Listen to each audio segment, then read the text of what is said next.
dans les lignes ennemies. Il parvint à s'infiltrer dans les lignes ennemies. Il exécuta cet exercice avec une telle aisance qu'il douta de son efficacité. Il se demanda s'il n'était pas tombé dans le piège d'un subtil stratagème. Seulement, il ne pouvait oublier que malgré l'occupation, il se trouvait à nouveau sur sa terre, et cela le comblait de joie. Il retrouva rapidement l'église qui l'attendait depuis son enfance. Elle n'était pas très haute, plus proche des hommes que de Dieu, pensa-t-il. Il pensait qu'elle avait été saccagée par l'armée ennemie. La chevalerie perdait un à un ses points de repère. Le sacré n'existait plus, pas plus que le respect. Il pénétra néanmoins dans l'église, non pour pleurer sur les murs blessés, mais pour entendre à nouveau les chants d'autrefois. Il marqua le coup sur le seuil. Puis il leva aussi lentement que possible son pied armé pour ne pas déranger les morts et les saints. Il marcha, silencieux, jusqu'à l'autel, où il s'agenouilla en tenant sa lourde épée. Ce fut exactement à cet instant qu'il entendit un cliquetis. Il ne se retourna pas et feignit de n'avoir rien entendu.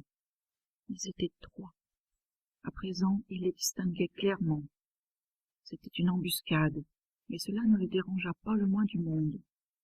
Depuis qu'il était entré dans l'église, une sourde colère grondait en lui, et il ne savait comment la canaliser.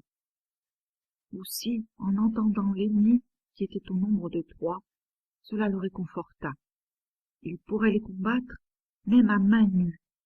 Mais comment laisser son épée dans le désarroi? Maintenant, ils étaient très près de lui.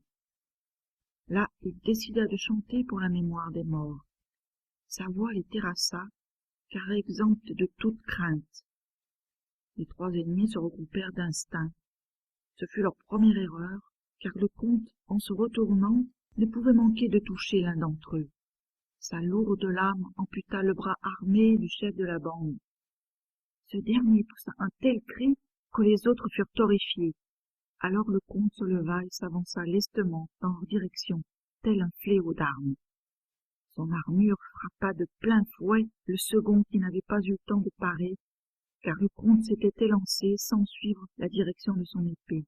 Le troisième vit au dernier moment le coude pointu du comte qui s'enfonça dans sa gorge. Son effondrement ne manqua pas d'affecter le second, qui tenta un dernier coup avant de s'enfuir. Ce fut leur seconde erreur. Le comte visa l'articulation du genou comme le lui avait appris un coutillier.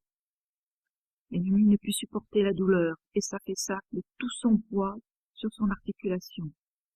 Le chef de la bande, en voyant le résultat catastrophique de leur embuscade, comprit qu'il n'avait pas affaire à un simple soldat. C'était un maître d'armes. Il tenta de s'enfuir, mais en vain. Le comte était plus que cela, c'était un maître de guerre. Aussi il le rattrapa sur le seuil de l'église. En voyant cette masse, le sang de l'ennemi ne fit qu'un tour. Il se sentit perdu. Il tenta de frapper le comte sur le côté, mais celui-ci para le coup avec dextérité. Il lui brisa le bras. L'ennemi s'agenouilla pour demander grâce. Néanmoins le comte ne l'écouta pas. Personne ne devait savoir qu'il avait traversé les lignes ennemies, et personne ne put le trahir. Il avait pris l'initiative, et il était tombé sur une embuscade. Il n'était pas la cible. Ses hommes de main avaient tendu un piège à un autre.